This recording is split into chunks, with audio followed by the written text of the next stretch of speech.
Today's viewer question. I love your videos. I'm not a ballroom dancer, but I'm super addicted to salsa. I started dancing salsa 2 years ago, and this year I joined Shine's performance team. Do you have any experience with salsa or have any tips for people new to performing? Also, I love social dancing, but really struggle bringing what I learned in my lessons and the Shine's class to the social dance floor. I feel like I can't always access what I've been practicing so hard or working on in the lessons.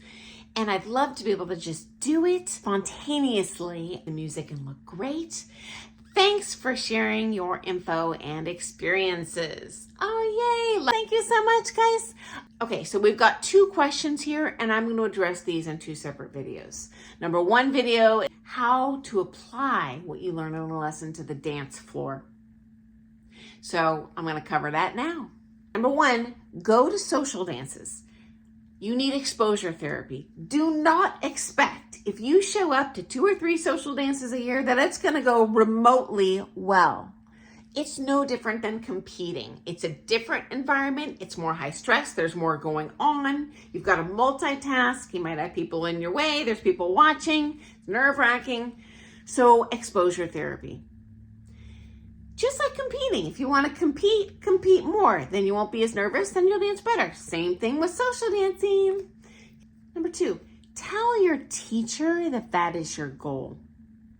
They're going to approach that private lesson a little differently. If you say, hey, I would love to be able to apply what I learned here on the social dance floor.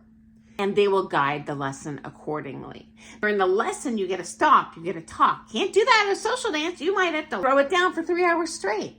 There's a skill that you need to acquire by being able to have an attention span that long and not letting the balls fall apart. If you're on that performance team that you mentioned, how long's your performance team number? Max 3 minutes? Practice it enough, you can probably throw it down for 3 minutes, but it's a whole different animal doing it at that social dance. It's not the song that you recognize like you do on your performance team. And for our ballroom dance friends here, I just want to clarify, shines is a term we use in salsa where you do your own dancing independently. We have similar things in ballroom dance where you might dance in shadow, for example, in Latin. But in the salsa dance world, you can dance alone and artistically do your own thing. And it's an opportunity to show off your strengths. Next step, if you're preparing for a competition, we would do comp rounds. Oh, well, guess what? If you're preparing to social dance, instead of doing comp rounds in your private lesson, social dance in your lesson. Have your pro run through a social dance with you like the social dance, just different song, different song, different song. Have them not stop and give you feedback so you can't stop and have a physical rest, a mental rest.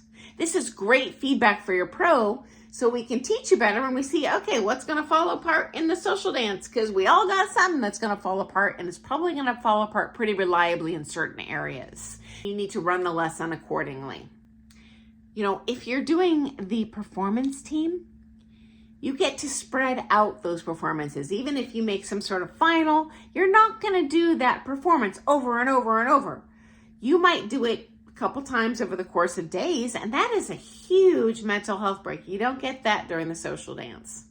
The next level, once you get used to social dancing with your pro, is I like to become the bad follow or the bad leader with my social dance student. So now they have not only the variable of dancing to all sorts of different songs, song after song after song, but now they have to accommodate for common problems they're going to encounter at the social dance. For the shines, it's going to be someone blocking you or some weird song. There's going to be a problem that you're going to have to deal with on the fly. Or for ballroom dancers, social dancing, maybe I've got a heavy frame. Maybe I am off time. Maybe I have a very late lead or a late follow. And your pro is going to be able to mimic those problems that you're going to encounter on that social floor so that when they happen to you, which they will, you will be well equipped to handle all those missiles coming at you. They won't be as scary and unexpected, okay? Final thought, do not wait until it's perfect, okay? Just like finding a dance partner. You wait to find the perfect dance partner, you're going to be dead. They're never going to come. Your dancing's never going to be perfect. Same thing for competitors. Don't wait till it's perfect. It ain't going to be perfect ever. Same thing for social dancing. It's never going to be perfect. Trust me, we all want that. We're all very self-critical and perfectionists as ballroom dancers. But you know what?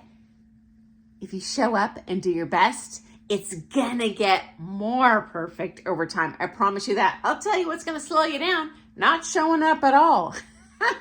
So even if you think your signs are a little bit weak right now, don't worry about that. You go, you do your best, you have fun, and it will happen with time. So I look forward to seeing you first thing tomorrow morning for some more Things Ballroom Dance. Talk to you soon. Bye, guys.